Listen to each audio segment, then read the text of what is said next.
Welcome back to the Weekly Manga Podcast. This is the podcast where we talk about all of your favorite ongoing Japanese manga. This week, we're diving into the next best and newest high fantasy called Tower Dungeon. And no, this is not your normal tower lit RPG fantasy series. We're also going to talk One Punch Man Chapter 199 redraws and Choujin X Chapter 51-3. All that manga news and more coming right up.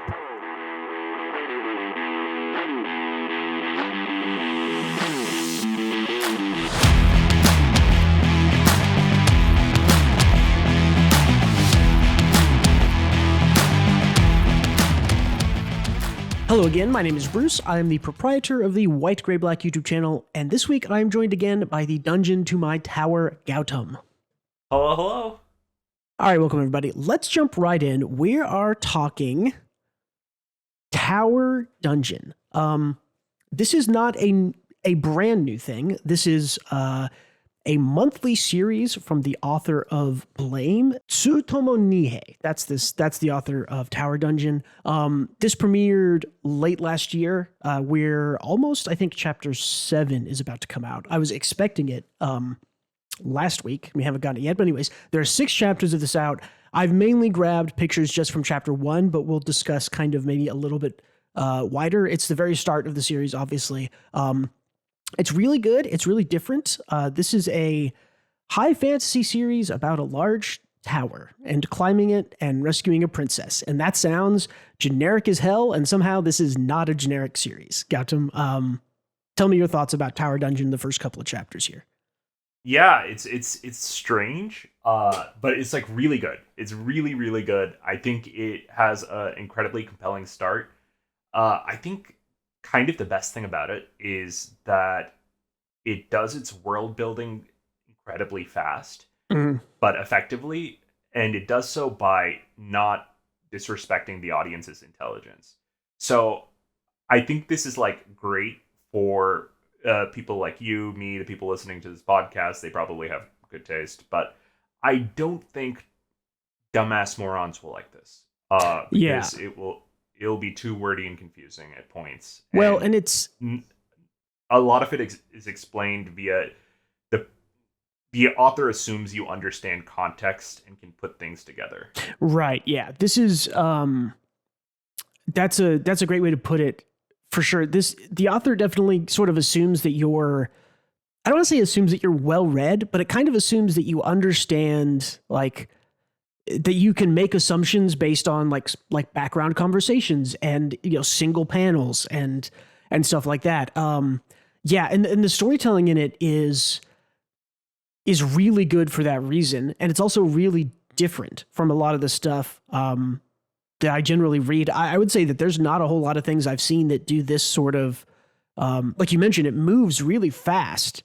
And it does a lot with only a few pages. I mean, the first chapter is like almost 100 pages long, maybe even a little more, but you get so much in that chapter 1. There was a panel, I think, that we were talking about that maybe will give us a good, diabetes out of control. Okay, we're good. Cut that part out. Here it is. Yeah. So this is, just to kind of jump ahead and prove the point of how Tower Dungeon does storytelling. This is a panel about midway point through chapter 1 where they are first sort of entering into the tower. And it just spins, you know, what is this? 3 panels here. You have Yuva, our main character, looking down off this bridge he's walking over, sees kind of masses of huddled corpses, people, not really sure what they are. And then one of his other compatriots, the archer, I think, says, like, those aren't living people there. Like, be careful. It'll mean trouble if they see us. And they just move past it. And it never comes up. It never really comes up again, or it hasn't. But it tells you, it tells you so much about, like, hey, there's weird stuff in this dungeon. It can be dangerous. Those aren't real humans. The tower is trying to trick you. The tower isn't, you know, fully honest. It might be trying to lead you places that you aren't trying to go. It just, like, it shows you so much about the tower. And this is like right after they enter. And Yuva's never been in the tower before.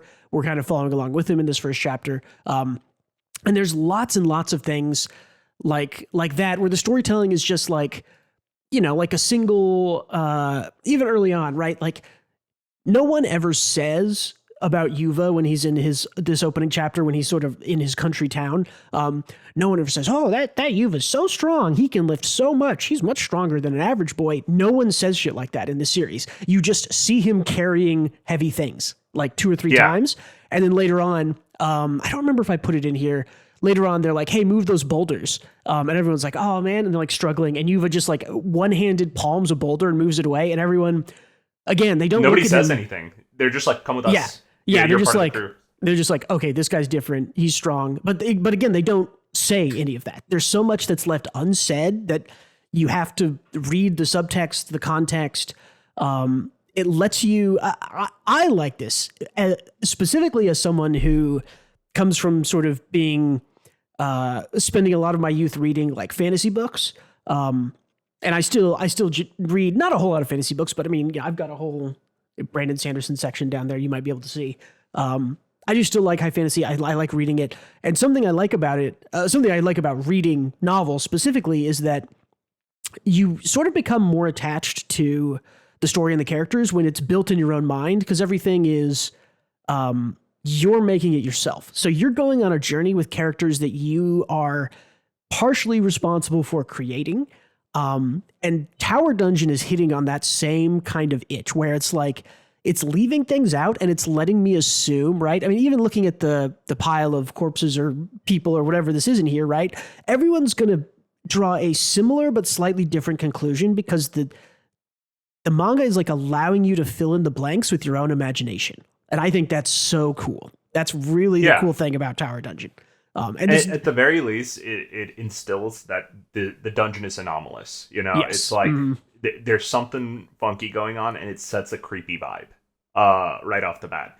And I think by not going into the specifics, like, oh, those are actually necromorphs that take human form, is like you letting the imagination fill in the gaps makes things scarier because it's the unknown now, right? You don't know what's going on there. Yeah, and it's exactly what you said. Letting your imagination, this series lets your imagination fill in the gaps. And I think a lot of times, the thing is, if it had started with if it had used this little Yuva intro part to explain a bunch of stuff and start talking to me directly and be like, oh, here's 2 characters talking about the tower and explaining everything we know about it and, and telling us about Yuva and explaining what kind of person he is. If they had done that at the start and then swapped over to a sort of like, wow, they aren't telling me anything now, that's kind of disjointed. And I've seen series, maybe not try to do that, but I've seen series where they kind of drop like, hey, you're explaining everything to me in the start and then you stopped explaining stuff. And I want an explanation because you set my expectations early on that you're going to explain stuff to me. Right. But Tower Dungeon is so consistent in that it starts out in media res of this princess getting captured, even though it starts at the beginning. This prince is captured. We don't know why. There's a bad guy. We don't know what he's after. He summons the Tower Dungeon, and then we kind of time skip ahead. And so the series never tells us what's going on. It really never does. It lets you. I'm not really that confused. No. It sounds like we're describing it as a convoluted series that doesn't tell you anything. I simply am not confused. I understand what's happening, even though the series isn't telling me what's going on. I think we're pointing out and highlighting a key difference in this series' style of storytelling based on, I don't know if have we ever talked about anything else on this podcast that's even remotely to this kind of storytelling style? I think we talk about show don't tell a lot, and Tower Dungeon has that in spades. But it's kind of like, and we're using a few examples here with like the creepy bodies and Yuba's strength, but it's like throughout, it's like nonstop in the series. It's all show don't tell, and those with a keen eye will get a lot out of it. This is kind of like, that's it's interesting you brought up show don't tell because it absolutely is a version of that, but it's sort of like a next level, like specialized version of show don't tell where it's showing you things. It's not telling you things. So it's doing show don't tell. And then it also isn't how do I say this? It isn't like directly showing you something. It's implying things. It's like imply, don't tell. Like, it was just weird. That's probably not the best way to put it, but again, it's like, it's leaving things out. Something that really struck me when I first read the first couple of chapters of this is that the pacing of it is really good and really fast. I mean, it moves because it's just there's so many scenes that other series like when Yuva. So Yuva, we pick up with him in chapter 1. He's in his kind of quiet, kind of country town, and I think it's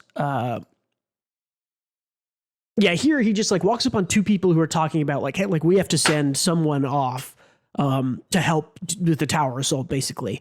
And Yuva kind of says like, sure thing, I'll go. And then we get a couple more scenes with him like talking with his family, and they're like, no, like if you go, and other people talking about like, oh, well, if Yuva goes, then will his family be okay? Blah, blah, blah. There's lots of talking and stuff, but there's never a scene where like Yuva stands up in front of his family and is like, I'm going to go, I will defend the tower because I'm an honorable hero and blah, blah, blah. It just kind of like is accepted that he's going, and it skips a lot of scenes that you can maybe, again, in my mind, I'm sort of creating those scenes and they exist, but they're not on the page. They're skipped over to keep kind of the pacing and the style, but you aren't missing anything, I don't think. And that's the kind of the thing about Tower Dungeon is it's like, it skips a lot of stuff that other series would show us or tell us. But again, like we said, if you're sort of well-read, familiar enough with the style, storytelling, average story beats. I'm glad it skipped that, because I was worrying I'd have to drudge through like 5 wordy pages of his motivation there. Yeah. Well, and the author, I think, is the reason he does that is he's not interested in those scenes, because he knows that we all know what those scenes look like. He wants to get to the weird stuff of like what's in the tower, what's in the dungeon, what's like what are the characters going to do. I think a trade-off to that, though, is that Yuva's motivation for being there is that he is a bored farmer child who doesn't want to live in the country anymore. Yeah. Which is I don't have a problem with. It's simple and effective, but it's also it's like he really doesn't have a huge reason for staking his life the way he is, right? Yeah. Well, let's talk about. Some people may have problems with that. But let's talk about Yuva, because I think Yuva is an incredibly interesting main character. I think he fits the trope that I don't know if we can go a week without mentioning it. He's kind of another idiot savant type character, right? He isn't dumb by any means, but he is incredibly strong, and that's kind of the thing he's got going for him. And he doesn't really know much about the world. He isn't shown to be. He's shown to have. He's not even an idiot. Yeah. Yeah, he's shown to have the kind of like that kind of like country scrappy fighter go get him style, right? By the time we get to the end of the chapter, the reason this chapter has a great title. Chapter is called like Yuva, Renowned Thrower of Feed. And by the time you get to the end of the chapter and you're fighting the final boss, Yuva essentially kills the boss by throwing feed at him, throwing salt at him, which I thought was a perfect circle. Great chapter 1 kind of full arc thing there. I actually wouldn't even consider Yuba to have a style or be quote unquote strong at fighting. He is he's physically adept, but he's so inexperienced at everything else. His positive qualities that make him good at being a dungeoneer, as you would, is that 1, he's incredibly strong, so he can carry stuff, and 2, he is just reliable. He's just he takes action when action needs to be taken. Yeah. But he's kind of bad at everything. Even packing stuff but those other 2 qualities outweigh his bad points by like a large margin. Yeah. Well, and I think you bring up a really good point that he's strong, but he's not a good fighter. And he kind of has a lot of those like, well, he's strong, but he's not a good fighter. And he's like a kind of creative in the stuff he does a lot of times, but also he's not like a master planner or anything. So it's a really nuanced style of this character where their main thing is their physical strength, but then he's not a good fighter. Yeah, I mean, he's super interesting. I really like him. You see in later chapters, him like training to fight and just getting. I mean, you would think, oh, he's super strong. He'll be so good. But like everyone he fights against that trains him just like tears into him and wrecks him at first, right? Yeah, and still, I mean, like he's never won a fight really. Yeah, not in the couple chapters we've had. So, but I think another compelling thing about his character is that he is surrounded by these excellent fighters and people climbing people who are good at climbing the tower or skilled where they come from. But his ego is completely checked. Mm-hmm. He has no ego. about him or his skill set. I don't think he thinks he's all that at any point. So he's always just agreeable, and when people freak out due to like insecurities or ego related reasons, he's just like kind of confused as to what's going on or why they blew up at him. He reminds me, I think the character he reminds me most of, and you can tell me if this rings true for you, he reminds me of Mob from Mob Psycho in a way, right? Maybe not quite. He is like Mob. Very similar to Mob. Not exactly the same, but it's interesting. There's this idea, there's an idea in writing that's called like saving the cat, right? Like you show that your protagonist, the first time you see them or they show up in chapter 1, they save the cat to show that they're a good person.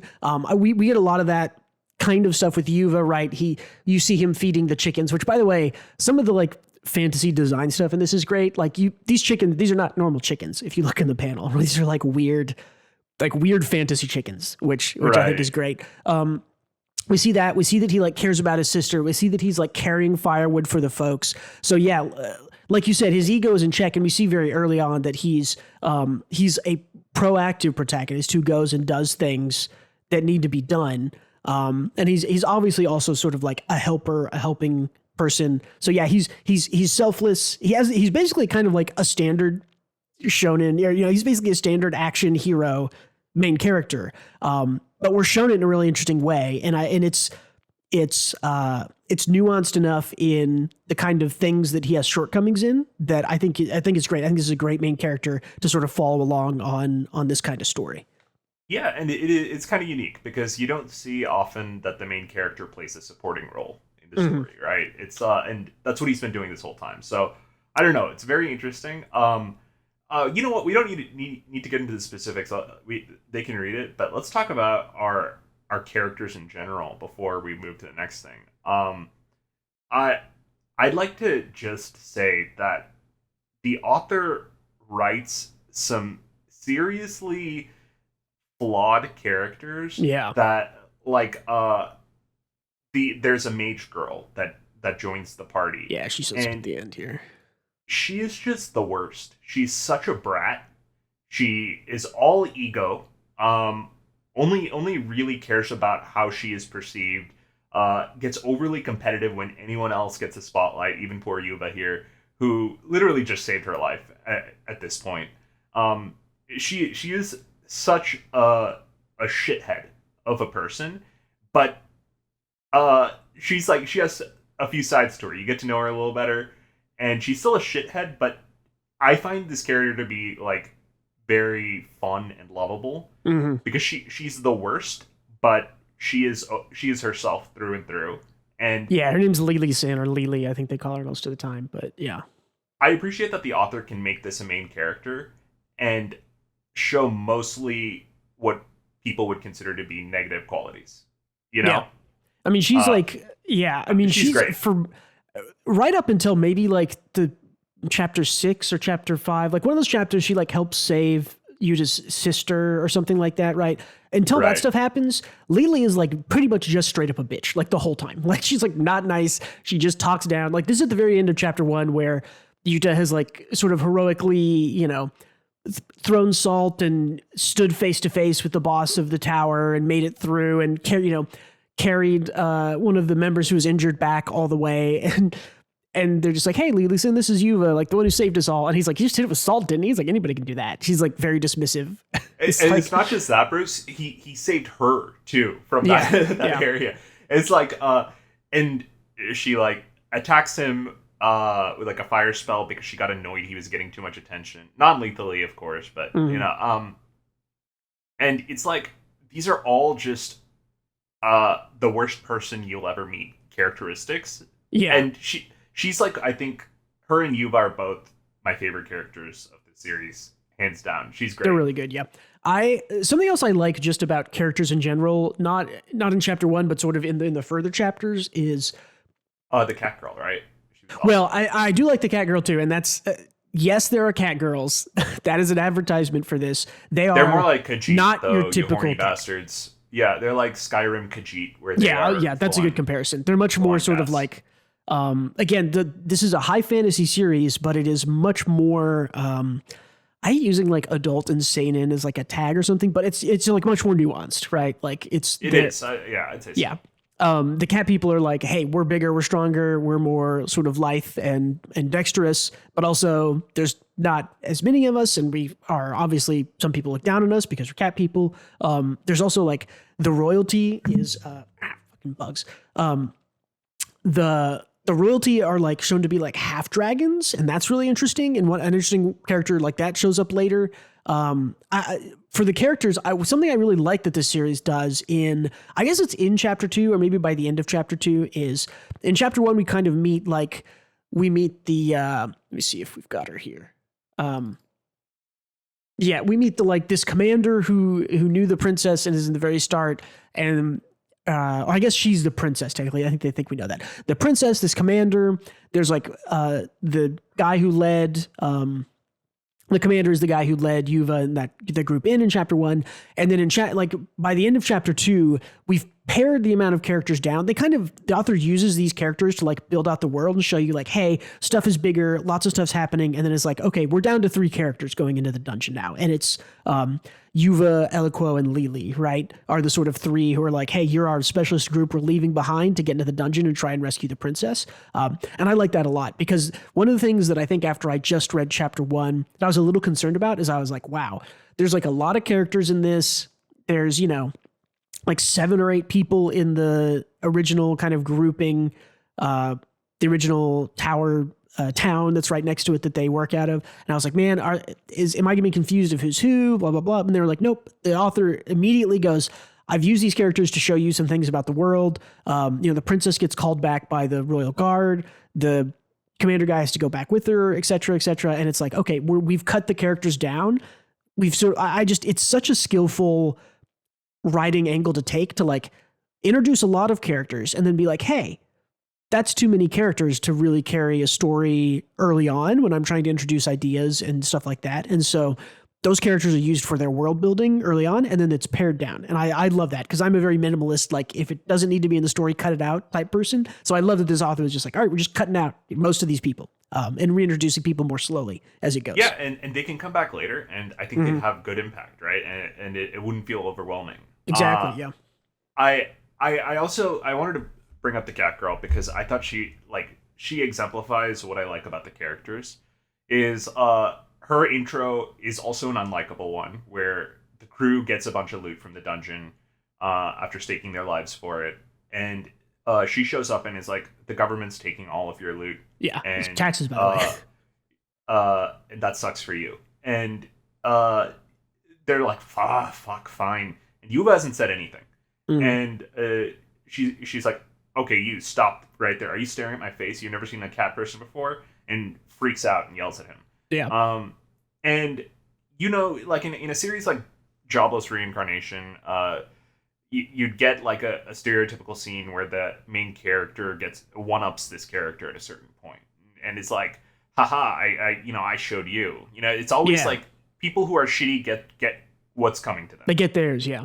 Yeah. Here, instead, you see that Yuba's sister gets attacked. The cat girl stakes her life protecting her, and talks to Yuba afterwards and says, I promise that regardless of what happens, I'll protect your sister with my life. Yeah. Showing that like she was shitty initially to him, but she is still a person who is not an asshole all the time and takes her job seriously and tries to be good, right? Yeah. And honestly, it's is like layered. It's nuanced. I like it. Yeah, exactly. And you learn later that that's just her job. Like her country or whatever tells her, like, if people come back from the dungeon, you take their loot and you take taxes out of it or whatever. Like, that's her job. Like, she's just doing her job, like literally just doing her job type things. Yeah, but it's interesting you said that she's like, that normally like bad people get what's coming to them, and that's a distinction that a lot of people use to separate things that are comedy from drama, when you're kind of separating those two things. In a comedy, bad people get what's coming to them, and in a drama, they don't, right? Or often the good people get what should be coming to the bad people, I guess. It might be another angle. But yeah, which again shows that this is sort of that, like we've said a lot, like just a nuanced, well-written, adult, fill in the blanks yourself on a lot of scenes type story. That's like, yeah, I mean, Tower Dungeon is really, really good. I don't know if we're communicating that well enough, but I really like this. Like, I'm full in, like, I'm reading this till it ends. Like, yeah.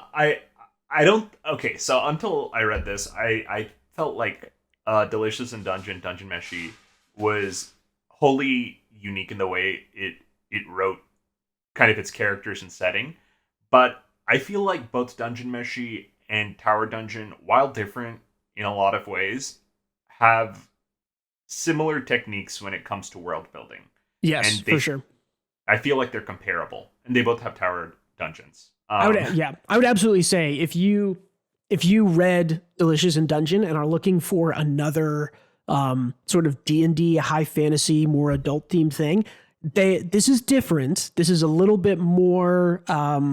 It's a little bit darker, even though like Dungeon Meshi got pretty dark at times. This is a little bit darker. It's a little bit more kind of grimy, I guess I would say.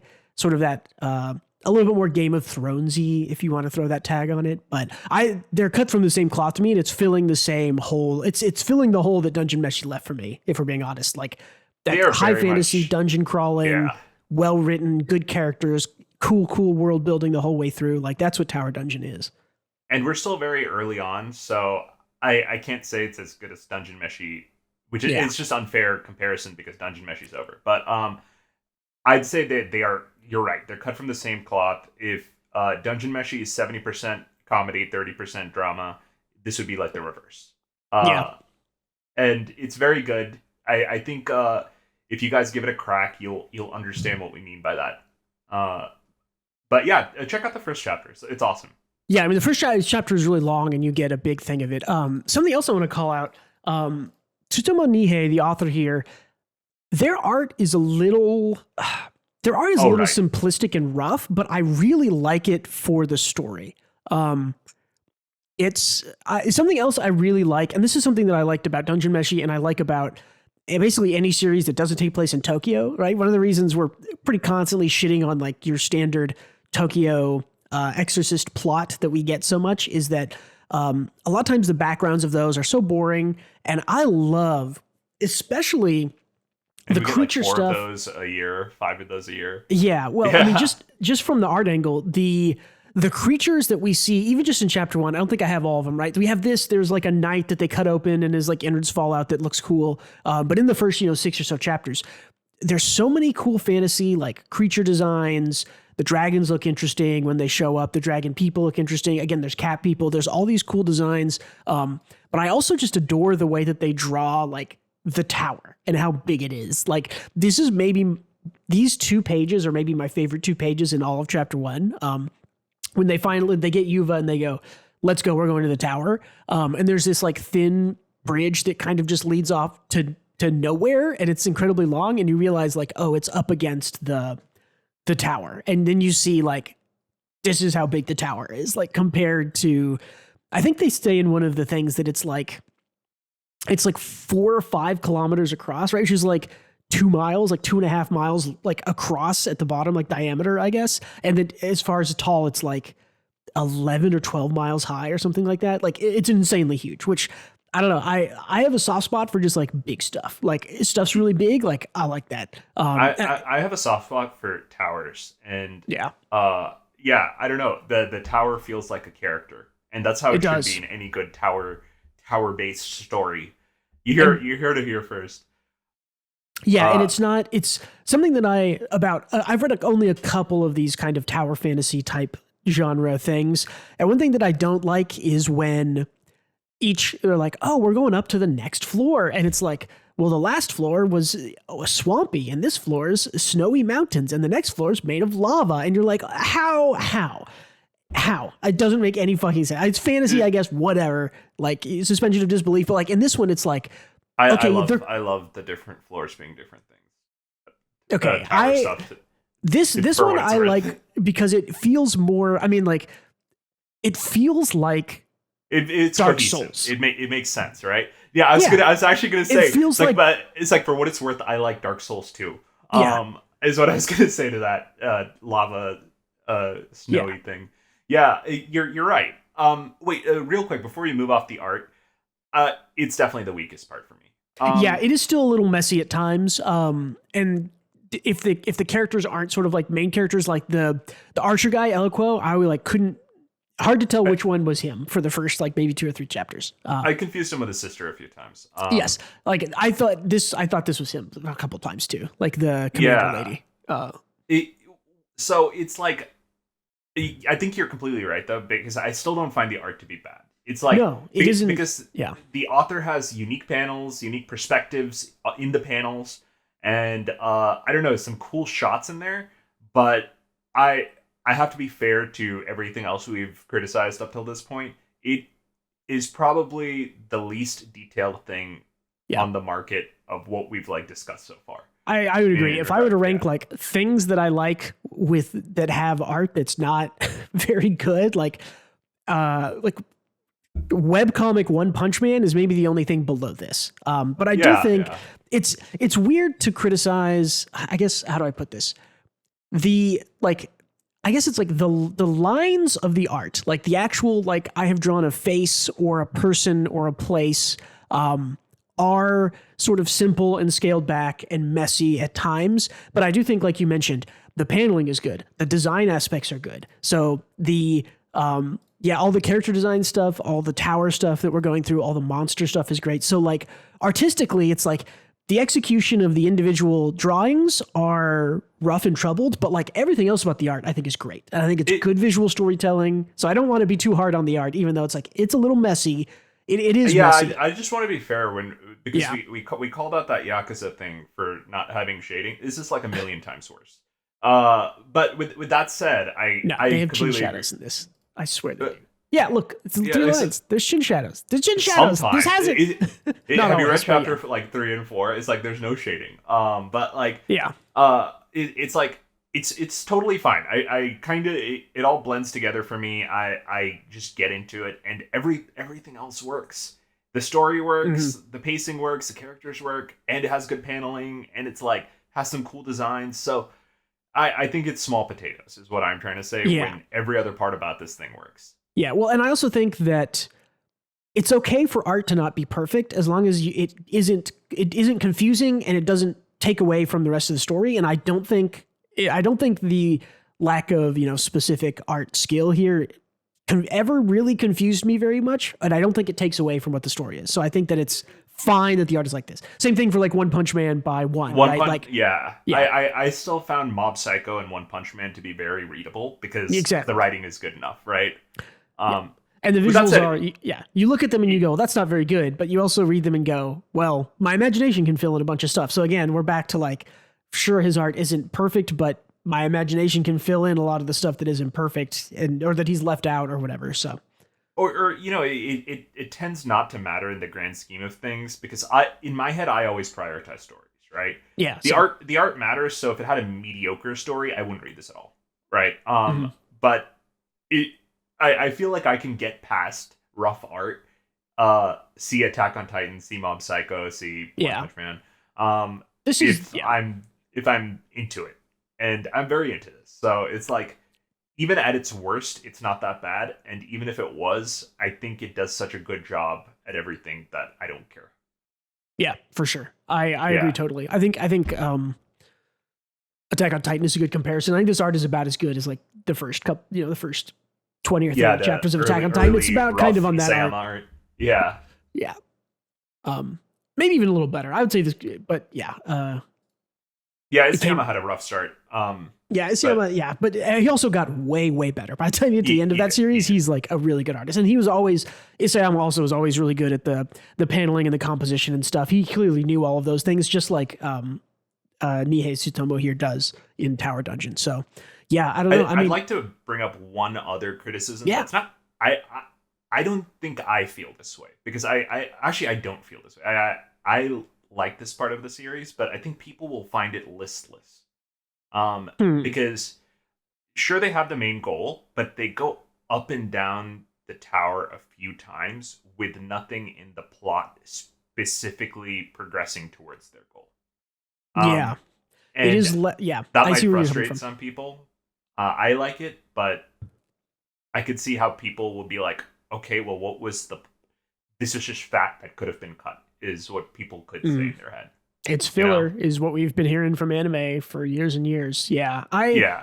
And I do think in the modern storytelling age, a lot of big media, I will specifically call out Marvel, Disney, Star Wars, has started presenting their stories as like just a series of MacGuffins to get you. Like Star Wars 9 is the worst example of this ever, right? It's like you go get the key and the key opens the box and the box shows you where the planet is. And you go to the planet to get the thing and the thing shows you where this is. And it's like, and getting all those things in having a MacGuffin in a story is not an inherently bad thing.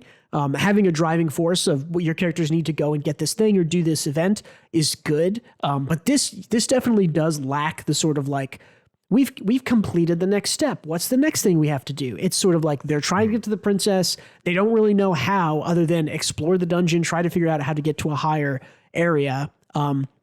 I agree with you that drives the story enough for me, and the creativity of the other sort of smaller dramas that arise from doing that, I think works really well. But if you're more interested in like, no, the goal of this arc is to kill this bad guy, and when they do it, that's the satisfaction I want. I don't think the story's ever really going to have that kind of MacGuffin chain pulling you along. At least it doesn't right now. So.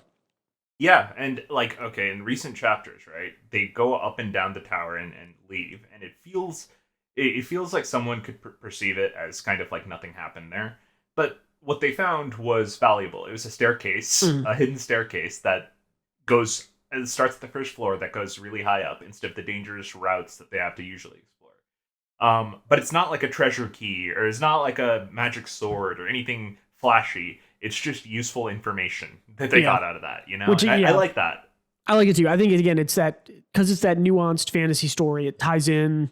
Yeah, it ties in with the, it works with everything else, because that's the way everything else works, is it's sort of this nuanced, mature type storytelling thing where, yeah, you're not being pulled along by, oh, we found a door, so we need to find the key, and we found the key, and the key unlocks the door, and now we'll go to the next level, and the next, yeah. So, and the tower is cool.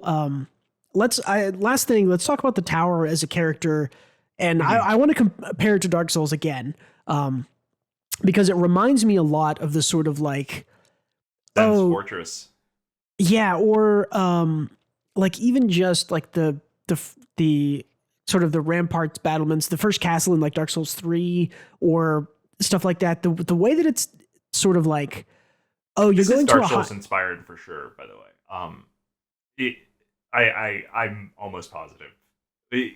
But go on. Yeah. I mean, general like dark high fantasy is it's very similar to it. It's You had the dragon with that was like going through necrosis and it's like missing its back legs or whatever, so it can't move from in front of the door it's guarding. It's like, oh yeah, that's like, it's a boss in Dark Souls. Yeah. But even just visually, I really like that. I was worried, I'm not worried, but I was kind of expecting like, oh yeah, they're going in the tower, they're going to go up from the bottom floors, will look like a dungeon, and then they'll get to a certain thing, it'll be like, oh, here's a big garden or something. And we haven't seen any of that. Pretty much they go, in the 6 chapters we have, they go up and down the tower, a decent amount, and it all kind of looks like a tower. And it's all kind of, I think it's part of the interesting design. And in the later chapters, we show a little bit more of this, is that it's a huge tower, a huge castle type tower. And it's confusing in that you might not know where you are. And there's also these little connections between floors we learn about, where it's like, oh, we discovered like a shortcut from floor 1 to floor 20 that we can, go and take every time now. And that, unlocks us being able to get there faster. And that just like, it just like reminds me of Dark Souls, of like, we mentioned that there isn't so much like getting a key and opening a door, which is what Dark Souls does a lot, right? It's like, oh, this door doesn't open from this side. We haven't seen any of that, but there is a lot of sort of like, oh, here's the shortcut I can use when I respawn, quote unquote, when I go back to town to get back to where I was faster. Right. Yeah. It's just really cool. That is how it feels. You're right. Yeah.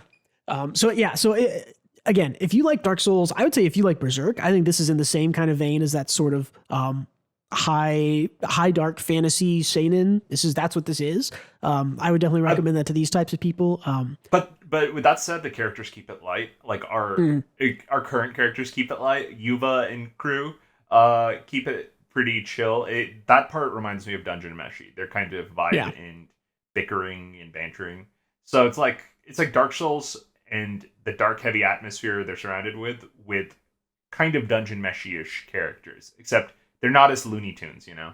Yeah, well, and it's like, this is one of those things that I don't know where the quote comes from, but I see it a lot where it's like all the best dramas are really funny, right? Like, did you watch Breaking Bad or The Sopranos? Like, The Sopranos is hilarious. Like, Breaking Bad has some really funny moments in it. If you're all drama all the time, that's a little exhausting. So yeah, this has, I think, the perfect balance of like, yes, it's dark and dramatic, but there are funny moments. There are cute, cool moments where stuff is awkward. It isn't all just dark, heavy drama, right? So but I mean, even Berserk, I think, has funny moments in it too. So, kinda, it's like less. The character Puck is there to keep things light and loose.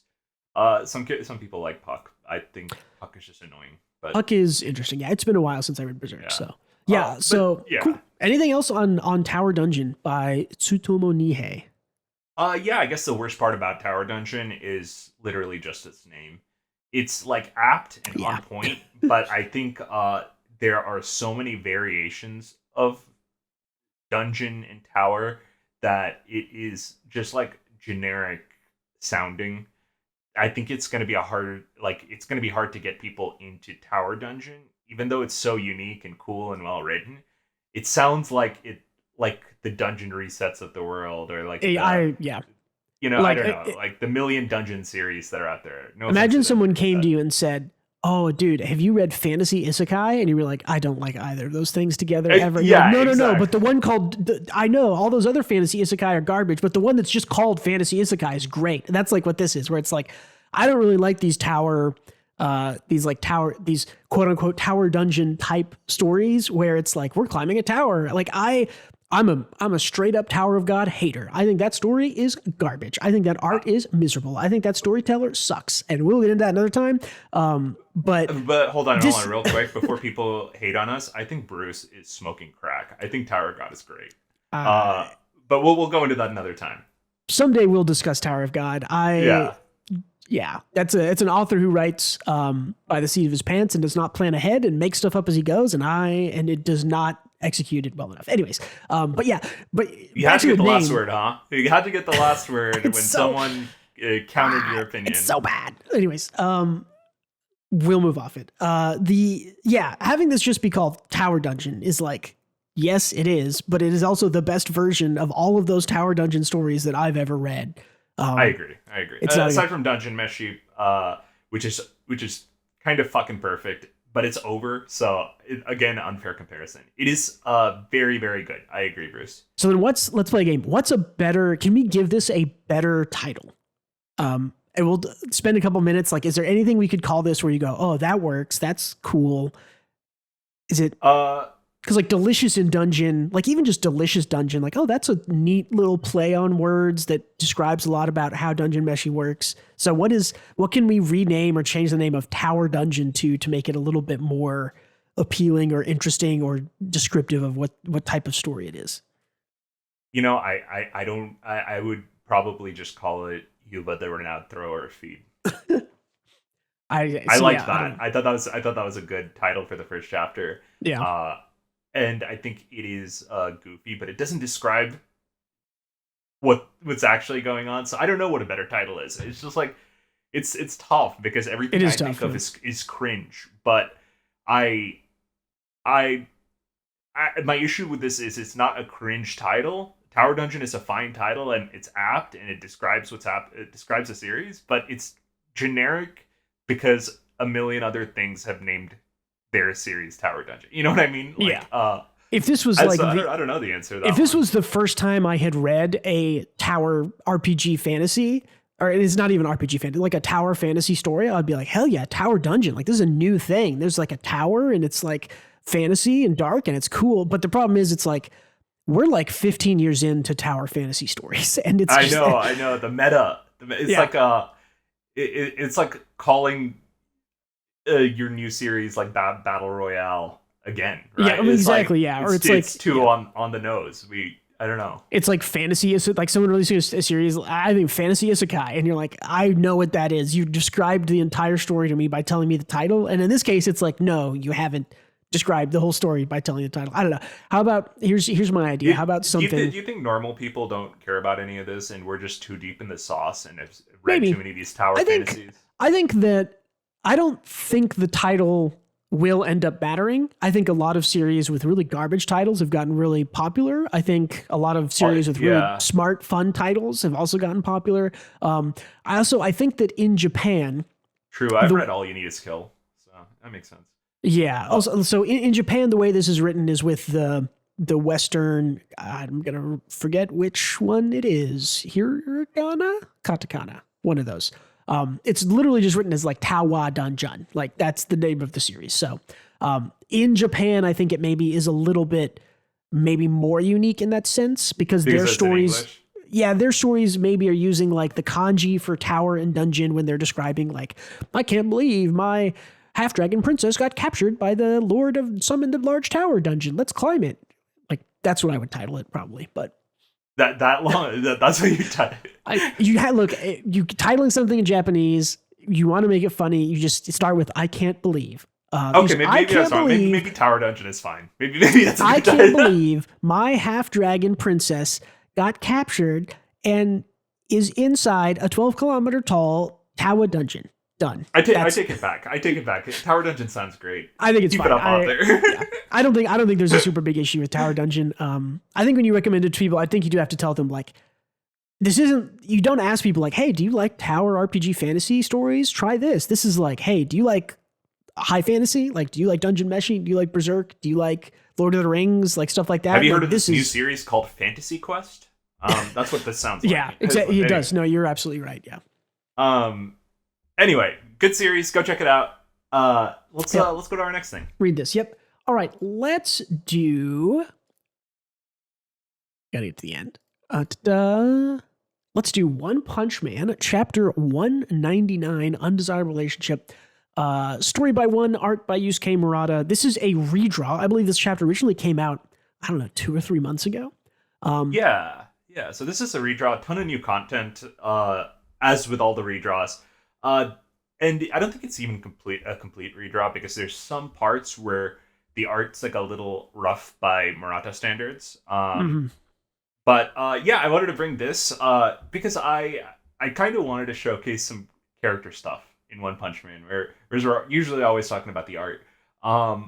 First of all, this page here is just fucking hilarious. The ninja is like, my cutter whip will break the sound barrier, which is kind of just hilarious because all whips break the sound barrier. Yeah. That's what the whoopish noise is it's breaking the sound barrier.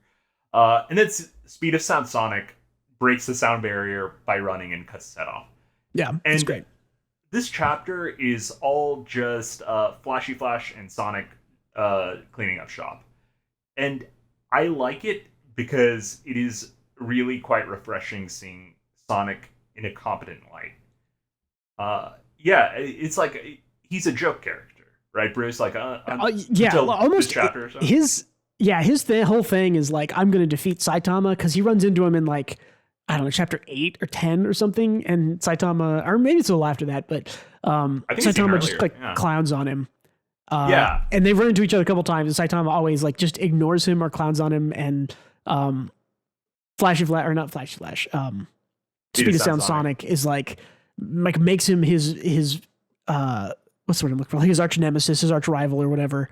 Right. And so he's always, he's just a gag character but then again, the more you think about it, everyone is just kind of a gag character when they are fighting against Saitama. Like almost no. Yeah. Exactly. And see, the thing is, it's like you see Genos like be really strong, but always end up losing, and Saitama cleans up. And on the opposite end of the spectrum, you see Sonic just get clowned on every single time we see him because he's only fighting Saitama. Yeah. But really, it's like an ant fighting a human being, right? In the perspective of this series, it's like it's not even a competition. But you see during like the Seeking arc, Sonic is really good at what he does. Like he's strong, he's fast, he's talented, and you see you never see that when he's fighting Saitama because, of course, it's not balanced matchup. But yeah, you see it here. He is like almost as good as Flashy Flash at everything he does. Yeah, like probably just I think Flashy Flash is implied to be stronger because they fight a couple chapters before this, right? Don't they? Yeah. So yeah, they do. And Flashy Flash has the upper hand, but Sonic is like almost on par. Is what it feels like from this current chapter. You get some really cool action stuff. The action stuff in here is great. I can't going through the pages of this. It's like I just want to capture everything. This is I think the page right before this, Sonic throws down a bunch of bombs and blows up all this, I think it's a garbage heap or something that's around them, knocks all these cars into the air, and then Flash is on the car up here, launches himself down. On the other side, hits another airborne car, ricochets himself between all the guys, and then you just get these the Murata classic spread panel, all the action on one page. Him just jumping between all these flying debris and cars and hitting everybody. And this brings me to my favorite kind of panel type and this is a little unfinished, it seems because it's not as detailed as some of Murata's panels, even though it looks fantastic. Yeah.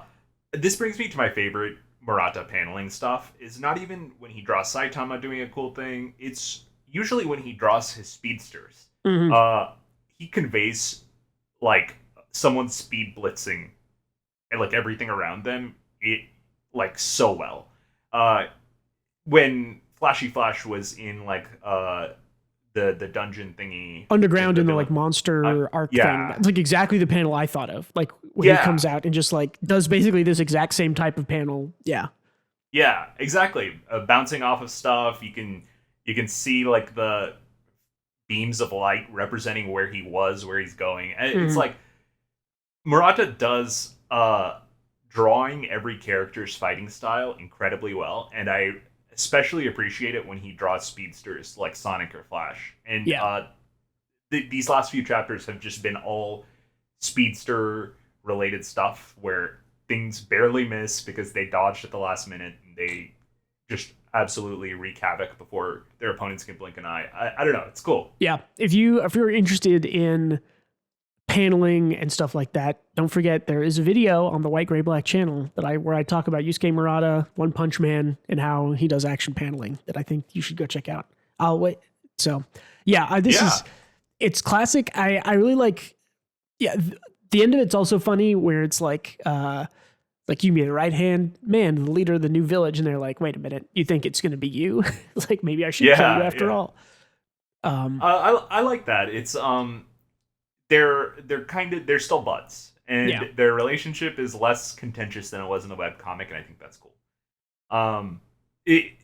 I wonder if there was this scene in the Murata version where Sonic was going to eat the monster cell, but he cooked it wrong, or he ate it raw or something, and he cooked it and he got food poisoning and puked it or shit it out or something. I wonder if that's still canon, but I don't know. Yeah, I don't know. It's good stuff. It's nice seeing Sonic get a win and not be a pathetic jobber like he is usually because he only fights Saitama. Yeah. And this hopefully Genos gets his day in the sun one of these days. Yeah, this whole arc has also been interesting because it ties into, I'm gonna get the names wrong. The cyborg guy. The number Metal Knight? No, the number 2 hero, or is he the number 1 hero? The number 1 guy. Oh, Blast. Blast, yeah, right. Doesn't this all tie into because Blast? Cyborg? I mean, maybe not. Maybe but he just he has the portal power thing, right? He can rip holes in space time. Yeah, because this has to do with that. Blast, I think, went to their isn't he the one who destroyed their town originally and freed them or something like that, or recruited Flashy Flash? I'm trying to remember. There's a ton of stuff that's been going on. I think he might be right. I don't remember either. It's the publication schedule of One Punch Man does it a disservice because it'll be 3 chapters in 3 weeks, and then you'll wait 5 weeks, and then they'll be okay, redraws, and then he'll go back, and it's okay, now we're on chapter 200 again. It's I forgot what was going on. But yeah, and also we read a million things, so it's easy to forget. But I think Blast is a cool addition. He's still mysterious because Saitama really doesn't care about him. Yeah. And also he knows about the yeah. God stuff, which I think is what we're getting into. We're getting closer to getting into of like who is God and why does he give some people powers and is Saitama God and or whatever. So I'm curious to know more about that in One Punch Man. Well, why does he live in the moon? Yeah. Yeah. Cool. I don't know. A lot of cool stuff. Fun chapter. It's cool seeing Saitama-less chapters, even though some would disagree with me on that, because it puts the world in context without Saitama there. Because the context completely changes once Saitama is in the picture versus when he's not in the picture. Yeah. And I think it makes Saitama's disruptions to the status quo all the more entertaining when we see what it's normally like without him there. You know what I mean? Yeah, well, and a thing you have to get used to when you start reading One Punch Man is that the first, like, I don't know, 50 chapters maybe are like about Saitama, and then it's not really about Saitama anymore. Like, it's about sort of like the whole cast of characters, and Saitama shows up sometimes. But yeah, he's like, if Saitama shows up to do something, it's to like end the arc. Like, it's to, because he can't not, he one punch finishes it off. He doesn't get to have big fights. He does have a few, of course, but I don't know. If people want to know the real reason why it's structured that way nowadays, is because the gag doesn't work that long. He did in the first 30 or 40 chapters or whatever. In order for the gag to still be fun, you have to start establishing characters, dynamics, stakes, and then throwing a Saitama at it and saying, fuck all of this, it doesn't matter, and disrupting the status quo or what the reader would normally expect. Exactly, yeah. Right? So yeah, you have to build up House of Cards and then shoot the House of Cards with a gun. You know, that's kind of how the new formula of One Punch Man works, and I think it's good. Well, yeah, and I think most people who still read and like One Punch Man like we do, I like that Saitama's not in it a lot. I like learning about these other characters. I like it when it's Flashy Flash and Speed of Sound Sonic. I like it when it's the Hurricane and Frozen Sisters. Like, I like those two. I like when it's about Genos. I like when it's about Garo. Like, yeah, I don't know. It's all good writing. So it is not just like it's all. I don't know. It's all good. You know, there's a reason why we all loved Jack Sparrow in the first Pirates movie. Because he was used sparingly. It's a good comparison. Yeah. And all of his moments on screen mattered more because he was used sparingly. Use too much Saitama and the guy gets old. Is basically what I'm trying to distill here. Well, and that's a good comparison because in the first movie, Jack Sparrow is not the main character of that movie, right? Orlando Bloom is the main character of that movie, and he's a supporting character. And Saitama, I think, though he is the main character like early on in those first couple of arcs, I think he works better now in this kind of storytelling style where it's like Saitama is a massive power and sort of a power vacuum that kind of sucks and attracts other powerful things to him. But that works better as like a side character. Whereas like Flashy Flash was kind of like more of the main character when they were doing that underground stuff. Right. And then, I'm trying to think of some other like comparisons where it's like this other, like Garo is kind of the main character of a lot of his arc and all of those things that happened. And Saitama is a side character who shows up to fight him, right? Like, so I think that works really well. And what made that fight satisfying is that Garo was unilaterally just like stomping everyone. Yeah. And the reason the Saitama stuff works is because you've spent like so many chapters establishing Garo's power, how strong he is, how kind of unstoppable he seems. And then you throw Saitama at the mix. Mm-hmm. It's like you keep the hero and the villain separated until the end, and then they duke it out. It's classic. Except with Saitama, you see the gag in action, and it feels fresh because of how long Garo has been so oppressive. Yeah, the Sky Pia theory. Exactly. I was going to say that. Keep your protagonist and your antagonist completely apart until the very end, and then when they meet up, you get the best reaction face of all time. Oh, it's so fucking good. All right, cool. Anything else about One Punch Man here? Nope. Let's go on to the next. It's a good one. Cool. I want to talk about Choujin X by Sui Ishida. This is, for some reason, he has chapters, and then he has dash chapters. So this is chapter 51, part 3. In reality, I think we're like almost 100 chapters in, if not more, of this series. But we're on chapter 51, part 3. I like Choujin X a lot. I'm sad that I don't get to sort of talk about it more. I think this is far superior to what I've read of Tokyo Ghoul.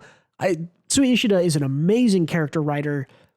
It's such a creative world. Again, the world building here is really interesting. But like, I mostly just love the characters, and I like this series less when it's action focused, and I like it a lot more when it's chapters like 51 part 3.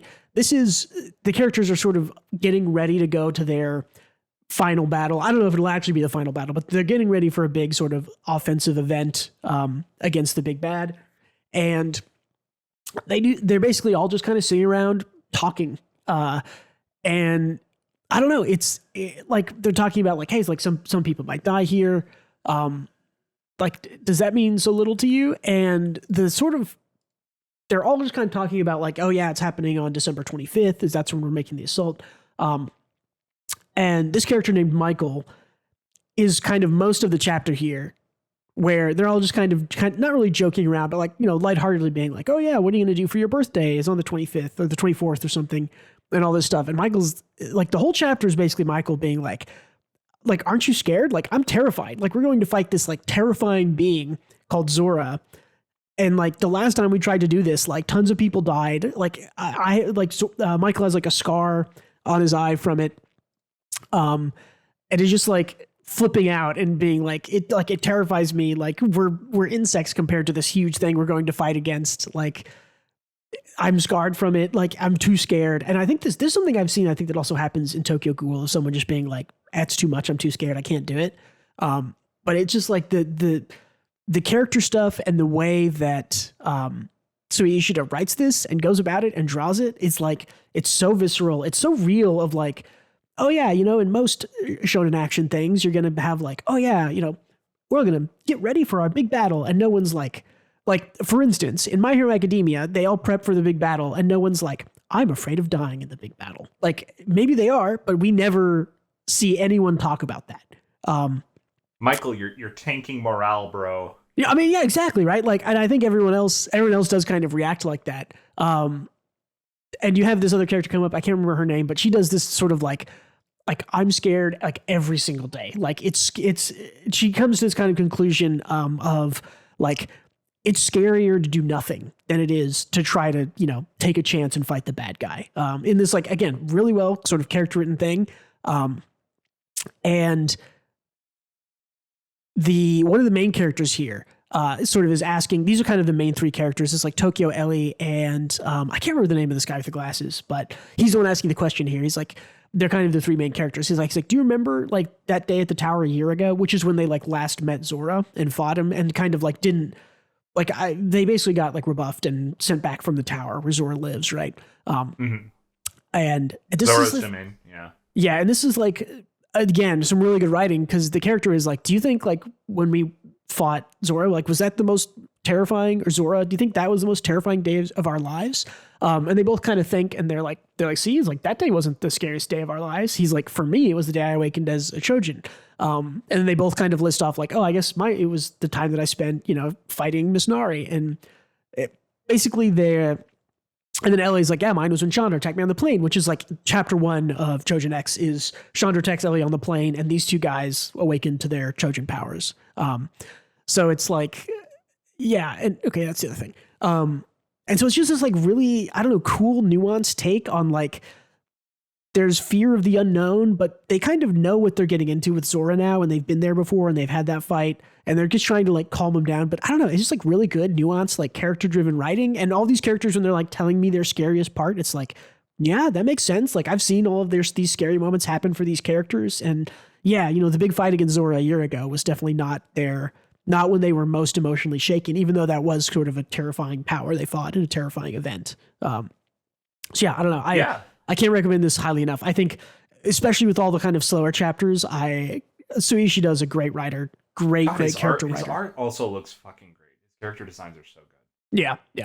His art only falls apart when he's doing action, which I think he does very confusing action. But even then, the art I think is really good. And yeah, the designs, the powers, like this is a really, really good series. And I'm looking forward to this getting adapted one day, which we'll talk about in a minute here. Is this glasses guy their leader?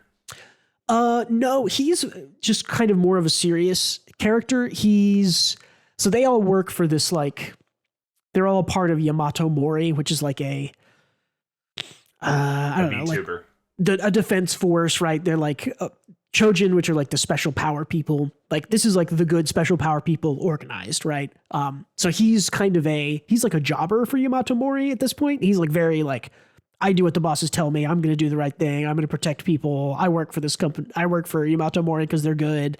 He's that kind of guy. And then give this dude a promotion. He single-handedly saved morale after Michael tanked it. Yeah, pretty much. Well, this girl gives a speech that does a little bit better, but I didn't want to put like, she gives like a 4-page speech or something that's really good, but I don't want to put all that in here. But yeah, I mean, definitely go and read it. It's really good. But like Tokyo, who's the sort of main character, the like vulture guy who you see on the towers. The Ishigami looking dude.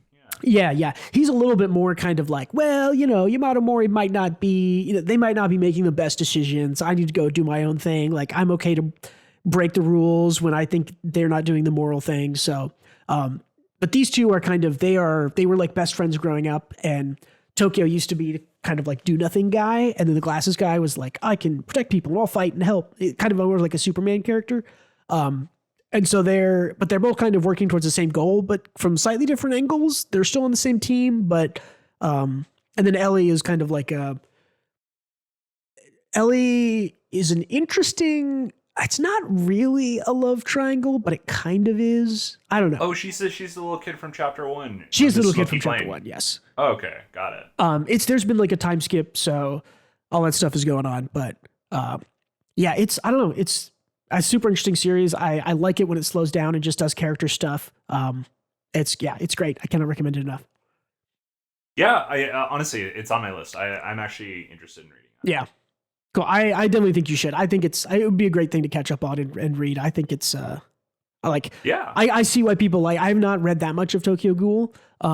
I see why people like it because you're getting attached to the characters, and when that dude's hair turns white, I'm sure that's pretty brutal because there's been some pretty brutal things happening in Choujin X. Are you talking about Ken Kaneki? Yes. Yeah. That's. Yeah.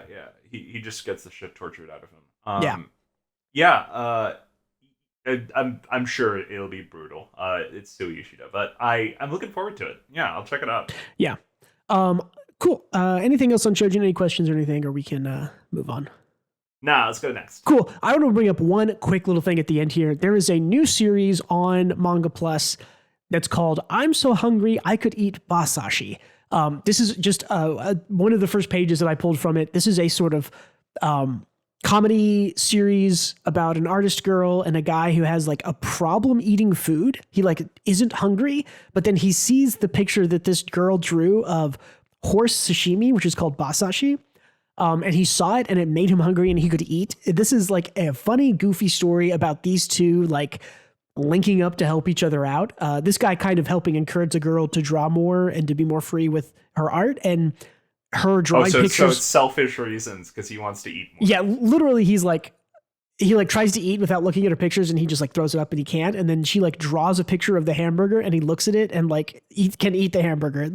It's super funny, super endearing, really good character stuff. The art, I only grabbed one reaction face here of this girl, but she has like 20 good faces in this chapter. It's a great face. That's really good. We might come back and talk about this later. I just wanted to give a recommendation. If you're out there looking for something new, funny to read, that's called "I'm So Hungry I Could Eat a Basashi." It's a good series. So, and it looks from this panel, "I'm so hungry I could eat Basashi's horse sashimi." So it's a play on words, right? On the "I'm so hungry I could eat a horse." Yes, I think that is. I think that's what they're going for. Yeah. Okay. Yeah, that makes sense. And that might be a translated thing. I don't know what the actual Japanese name is, but yeah, cool. Let's go over a little bit of news. There's a little bit this week. In an interview with Sui Ishida, the author of Choujin X, reveals some wild, crazy, amazing news, and that is he would like to see Choujin X anime. Wow. Crazy news. No news at all. I love it. Okay. It was funny. I want to talk about it because I do think that Choujin X will be getting an anime, and the Tokyo Ghoul anime is fucking sucks. Yeah, is one of those anime that I think, I don't want to say ruined the story, but it's one of those things where people who read and liked Tokyo Ghoul watch the anime and is like, this is wrong and bad and we do not like it. And then they tried again and they failed again. The like alpha or beta or whatever the second like retry part is, they were like, okay, it's still not good. They just skipped a bunch of stuff. So I read Tokyo Ghoul. I could say it kind of soured the story for a lot of people because they thought the anime was the manga, and I don't blame them for that because why would they think differently? But yeah, it was pretty bad, and it wasn't nearly as good as the fucking high quality manga that Ishida put out. Yeah. So bummer. All this to say, I hope that Ishida or whoever is in charge of the Choujin X anime gives it its correct due, a good anime, because I do think that, again, the one big issue I have with Sui Ishida and his manga is that he is not very good at action paneling, action designing, and kind of action flow. It's very difficult for me to follow his fight scenes, and that's something that an anime is just like instantly improved almost always, because animation is much more tied into the way action should be presented. Again, go check out my video on Yusuke Murata animation, action. It all kind of ties together there. So yeah, I really hope this gets a good adaptation, because I do think Choujin X is like really good, really cool, really unique in the action shonen genre. Like there's nothing else like this. It's a little bit of cosmic horror and a little bit of SCP type stuff, but it doesn't even have an anime. He just wants one. He wants one. I do think it'll get one. I think that he's a big enough name. I think that Choujin X sells really well. I do think it'll get one eventually, and we're coming up about at the 2-year mark, and usually between 2 and 4 years is when Shueisha adapts their anime while they're still ongoing. So I think it's coming. All right, next up in news. This one is kind of funny and sad. There was an assault charge against a 50-year-old man filed to the Kyoto Police Department. He attacked his coworker for giving him Oshinoko manga spoilers. I just gotta bring it up. It's just funny. It's just funny. It's not funny that someone was attacked, but it's funny that someone attacked someone else because of Oshinoko spoilers. No serious injuries. I think it's purely funny that somebody got attacked here, because it's so dumb. Does the 50-year-old man not see the irony in attacking someone for Oshinoko spoilers? It's a story that hinges on someone that got attacked and killed. Like. Multiple people that got attacked and killed. It's also really funny, even without that context, but kind of doubly so. What a hoot! Yeah, I'm goofy and funny. I hope as soon as he gets out of his week in jail, the next thing is the spoilers for the next chapter. I don't know, bro. We spoil everything on this weekly manga podcast. Do you think someone's gonna assault us? Well, we will not podcast in Japanese, and that 50-year-old man can stay in Kyoto. It's only him. It's only him. Look, I say it in the opening scroll. This is about ongoing manga. We are up to date. We are doing the most recent chapters and the most recent things. So yeah, if you're not into spoilers, skip those parts. And if you're pissed off and you're feeling a certain way, I didn't ask for this. Bruce is the one spoiling everything. I'm just along for the ride. Look, we say exactly the chapter we're going over. It's spoilers for everything before those. That's the idea. I would like people who watch and like this podcast to say, "Oh, I'm caught up on Choujin X. I'll watch that episode," and maybe they pick up something else. Or I also am not. There's not a whole lot of ongoing manga with the types of spoilers that ruin the story. There's very few twists, like Ranger Reject. Tell that to this 50-year-old man in Kyoto. Dude. Yeah, exactly. Yeah, I mean, maybe there's some twist stuff in Oshinoko coming. Who knows? But all right, what else we got? Okay, we got some Shoseki daily rankings. These are sales rankings for May 2nd for the previous week, so last week technically. Kagurabachi Volume 2 is at number 2 on the Shoseki daily rankings. Akane Banashi at 6.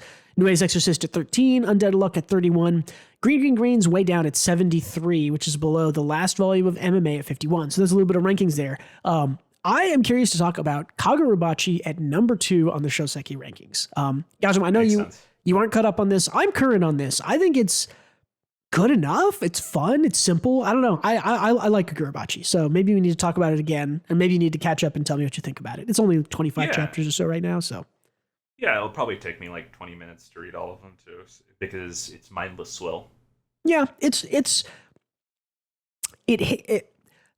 this idea, and I think I've talked about it before, of like the minimum viable products of like, as if it's just good enough, just over that line for me, I can read it and enjoy it. And Kagurabachi is sort of like just over that line in multiple areas, and then it's also just yeah, like simple, dumb fun, but also like cool fights. And I don't know. It's very much, I read an interview with the author and he's listed off like the most typical like 20 something college guy type like favorite movie. He was like, oh yeah, my favorite movies are like Tarantino and John Wick and David Fincher, like Fight Club. It's like all right.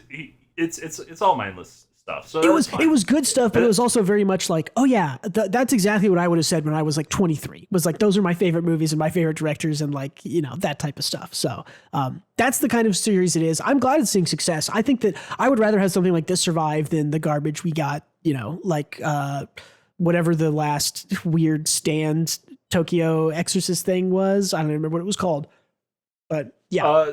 Bruce, I see no difference, but if you read it, you would see this is better than those and more unique and more interesting. And it has a good MC. It's like, again, it's like most of these bad series, they're like, oh, it's all the same. But this is like, it's just enough better, just a little bit better than all of those to where it meets that minimum viable product for me. And it's like, yeah, it's like, it's not perfect. It's not my favorite thing, I don't think, any week, but it's like good enough and it's pretty good.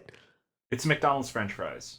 Well, McDonald's French fries are like the best French fries, so that's not a good comparison. But well, okay, I guess your perspective on McDonald's French fries explains Kagurabachi to me.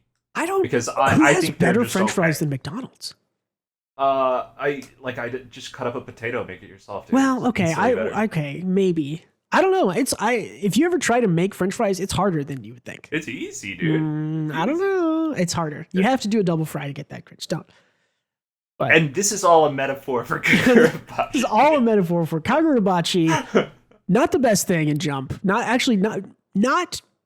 Kagurabachi is like 6th place, right? Like there's a top 5 and man, these 5 things are really good. And then Kagurabachi's like, it was good. It was not as good as the top 5, but it's good. So it's weird to try to champion a campaign for something that I think is like good enough. Like the best way I can describe it is like, it's good enough. Like it's not great. I think I put you in a place to champion it because I was so outwardly hostile a moment ago towards it. And it would reflect your opinion if you didn't defend it in some way. So I understand the position I put you in there. Yeah. It's but I do think if you're someone who just likes the kind of typical battle action shonen stuff, like you can do worse than Kagurabachi. I think it's pretty decent. So what else we got? Destroy all humans, they can't be regenerated. A Magic the Gathering manga is getting a Western release, which I am excited about.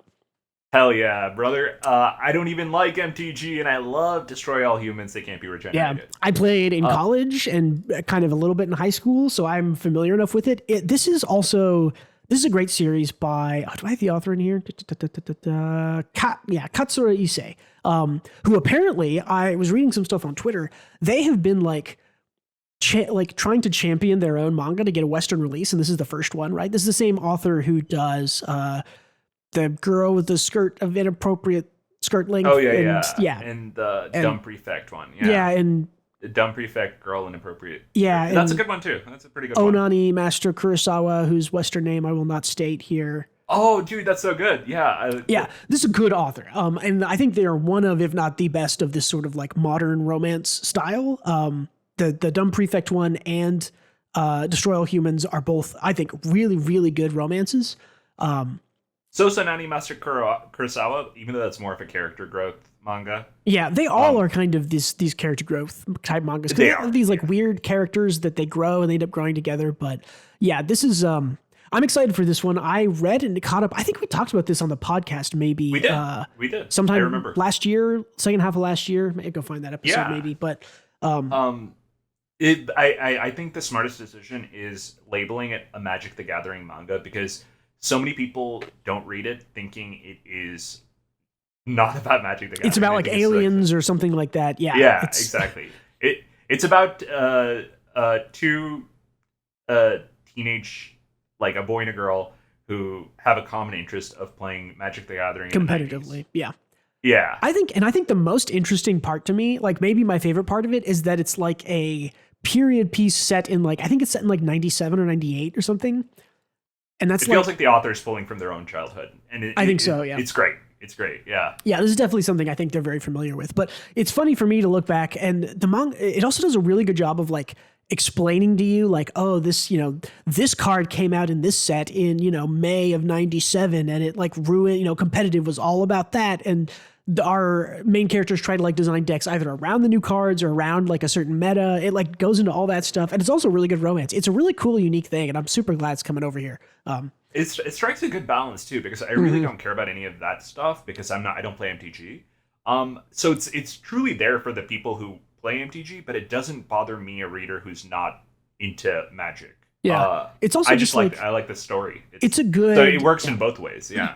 Yeah, I agree. It's a good, and I mean, I definitely like, I think the romance more than the like sort of magic part, but the magic part is a good backbone of like, well, these people met because they were at a competition. They played against each other, and they're important because this guy's, the best competitor in Japan, and he has influence there. And it's like, it's that very sort of like shonen action-y. This might actually be a seinen, I don't know, but yeah, it's just, I don't know. It's just like, it's an incredibly well-written series. I think this author is great. I'm excited that they're getting a Western release. I'm going to tell all my friends who play Magic to go and read this and see if they like it. So, I gotta say, I think this is like maybe the only or one of the only series where it's this like super nerdy looking guy, and like a very conventionally beautiful girl having a romance where it doesn't feel like wish fulfillment or anything. It's like their relationship was built up naturally, is what it feels like. Well, it's also based on a like shared interest. Like they like each other because they're both really good at competitive Magic the Gathering. Like they don't like, and they're both like at the top of their class and whatever. Yeah. But yeah, well, and it isn't the guy isn't like, wow, she's so beautiful. She's all I care about is looks. Is he like fights against her and loses against her in Magic, and it's like, holy shit, she's good at Magic. I love her. Like. Exactly. It's super. Exactly. Yeah, it's super good. Yeah, this author's great. Let's see what else we got. Oh yes, Togashi tweeted again, and it is enormous. Insane amount of views and likes. So this is from 2 days ago, from May 1st. It has 19 million views and 350,000 likes. And again, all he did was tweet the corner of the page with the number 5 on it. And you can see a little bit of a square sketch in the corner. Every time this happens, we will talk about it. This is insane that this guy can just fucking tweet and get, a third of a million likes on the corner of a page. And all he does is tweet. Marketing majors take notes, huh? He did. Truly, it's very funny to me because slowly and surely you're losing your sanity, and that's a pleasure to watch. But it is also, do you know what's even? Also, it's like I don't think you see the appeal of Hunter x Hunter, so this is doubly insane to you. I need to try it again. I need to probably just read the manga and try it that way. Here's the part that really pisses me off. The last time he did this, right, which I think was back in like September or something, he like tweeted the corner of a page. It got like 1 million likes. It got like 100 million views or something. A chapter of Hunter x Hunter has not come out since then, Gautam. He has not released the shit he was been drawing that he tweeted about.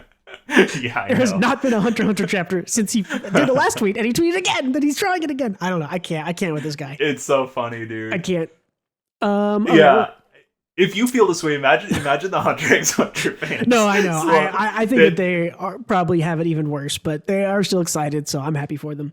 Bro, they are in a desert, and somebody texts them a picture of a bottle of water, and they're like, yes! It's like... I have to show my support and like this tweet. Yeah. Okay. Next up in the news, Frieren is going on hiatus. The last few hiatus for Frieren were not super long, so I'm not super concerned about this. Could be story planning, could be health reasons. We don't really know. The last time they took a break, everyone was like, oh no, like a break. And it was like, I think it's like a month and a half, like not super long for a hiatus, I would say. So, and they've taken, I think in the last 2 years, like 2 hiatuses, and neither of them were longer than 2 or 3 months. So, I actually don't notice when Frieren is gone. Yeah, and I don't think that's a bad thing. I think it's a very good series that it feels like everything stands alone. So I'm not ever on a cliffhanger anticipating the next chapter. Yeah, I enjoy reading it. Unfortunately, the last time they went on hiatus was during the sort of like time travel back thing with Frieren, but that was fucked up. But they went like right as she went back, right? So it was like, oh, cool, you have like something to look forward to. This one is like kind of right in the middle of this arc, so maybe I'm a little bit more. I'm not really concerned, but I'm a little bit more like I really wanted to read what was happening in this arc. It's shaping up to be really good again. So, oh yeah, it's consistently good. I don't mean my statement to mean that I don't look forward to it. It's just usually I don't get cliff hung. And I'm okay waiting for Freyren. Well, and I agree with you. For some reason, the hiatus in Freyren doesn't feel as bad as some other series, because I think that the like individual chapters and momentum are a lot of it is very sort of slow paced anyway. So that I don't know, it just like doesn't. You're right. It just like doesn't feel as bad when Freyren goes on hiatus as opposed to like One Piece or something, right? So I think it's because you're never in the middle of anything usually, except for that what you cited. Because it's like after a chapter, it's like, oh, another year has passed in the story, right? Yeah, kind of a thing. Well, and so and Abe, the author of Freyren, doesn't usually end chapters on like, here's the reveal of a big bad, or like, oh, like here's a big attack coming. It's just they just kind of like things resolve by the end of the chapters, like almost always. So like the chapter is done, and you can move on to the next one, and so it doesn't feel that bad because it's like, well, they resolved that chapter. So even if there's bigger things going on, it's like, yeah, but that chapter got resolved, so we'll just move on to the next thing. Freyren's interesting because it's like it is a very interesting story, and like the resolutions are kind of like very reasonable and on paper very muted. Yeah, like in the assassin guy, they talk to him and they're like, what do you really value in life? And he's like, I guess I value the life I built here. And they're like, okay, well, you tried to kill us, so we can't hang around here, but good luck with your journey. And he's like, okay, thanks, see ya. Yep. And that's how it ended, right? Yeah, exactly. That's what I'm talking about. It's like they go and they do things, and it even when it's like in the middle of a 2 or 3 part thing, they aren't ending on like some big reveal. Like almost never. I think the only time Freyren has ever done that, I think, was during the little time travel thing where she like gets sent back in time or whatever. And it like ended that chapter there. And I was like, whoa, because it like never does that. So yeah, exactly. I don't know. It's I think I have a soft spot for like reasonable people having discussions, and that's all of Freyren. That's a lot of Freyren for sure. Yeah. There's people talking it out and making it good. Yeah. All right. Last piece of news here I've got is JoJo Part 7 Steel Ball Run will be receiving an anime adaptation from David Studios, the same studio that has done the past 6 ones. Yeah, this is great to hear. Right? Everything that I have heard is that Steel Ball Run is the best. Almost everyone who's read all of JoJo says Steel Ball Run is the best part of JoJo. So is that right? Yes, or at least the sort of, it may not be their favorite, right? They might be like, oh, I like Jotaro, so I like part 3 or whatever. But almost all of them say like, oh yes, part 7 is the best. Like it may not be their favorite, but part 7 is the best, they've said. Is this the one with Jolene? No, Jolene is part 6 that's already been adapted. That's, okay. I can't remember what that is called. But yeah, part 7 is like a standalone story. I think it takes place in America. I think that's Steel Ball Run. Jesus Christ is a character in it. Is he a stand? He might have a stand. I don't remember. His stand is the Holy Spirit. No, one of my favorite things when JoJo got really popular, like, man, almost 10 years ago now, 2014, 2015, like Jesus' name is technically like Joshua, right? Like Joshua. And so they're like, oh, Jesus, Joshua. Is that real lore? Yeah, kind of. There's like some weird translation stuff in there. I'm not going to go all the way into it. You can get in the comments and correct me if I say anything wrong here. But essentially, his name is like Joshua, son of Joshua, or something. So he's like Jesus is a JoJo, like Joshua, son of Joshua. Like that's like Jesus, son of Joshua, like Jehoshaphat, son of Joshua, something like that. I don't remember. So it's like Satan, his Dio, or something. Actually, I don't know who. Yeah. So I mean, yeah. I would love for someone to just do a fan like retell Jesus Christ's story, but he's a JoJo and their stands. And like the 12 apostles, those are his guys. They've all got stands. Yeah. That'd be really funny. That sounds good. Judas is like, so you approach me. Exactly. Yeah, I love that. The whole thing, you will betray me. Like I can imagine the final supper, the last supper, right? Of Jesus, like Jesus calls out Judas at the last supper. It's like, you're going to betray me. Thomas, you will doubt me. All this stuff. Actually, it would be so good. I would love to just pay somebody. I would love for Rocky to do it, but all right. Yeah. That's it for news. Let's talk about our one more thing real quick. I bought and read Ryouko Kui's 7 Little Sons of the Dragon, which is a collection of 7 short stories. This is the author. Cute. This is the author of Dungeon Meshi. This is essentially 7 little one-shots she did that are all they're all D&D fantasy coded, is what I would say. Even though they take place across kind of a wide range of things, and they're all really good. Ryouko Kui, this is her style. It's amazing to see. It's amazing to just read 7 stories and be like, it just feels like Dungeon Meshi. Like it's got Makes that style. sense. She is such a huge D&D Baldur's Gate Western RPG nerd. So yeah, that tracks. Like let me sort of describe to you each of the stories that are in here. If I can, yeah, here we go. So one of them is like 2 warring armies and like a griffin roosts between them. So they have to stop fighting and they do some trade and 2 people fall in love, blah, blah, blah. There's like there's like a mermaid girl who, like, mermaids are normal and they're at the seaside town. And this boy, you know, like carries her around in a water bucket. But again, mermaids. What is my god? I don't remember. One of them is, there's 2 about like werewolf is just like a disease you can get, and this little boy gets it. One part of the story is about the mom trying to raise the son, and the other part is about the son in college, like trying to show his appreciation to his mom.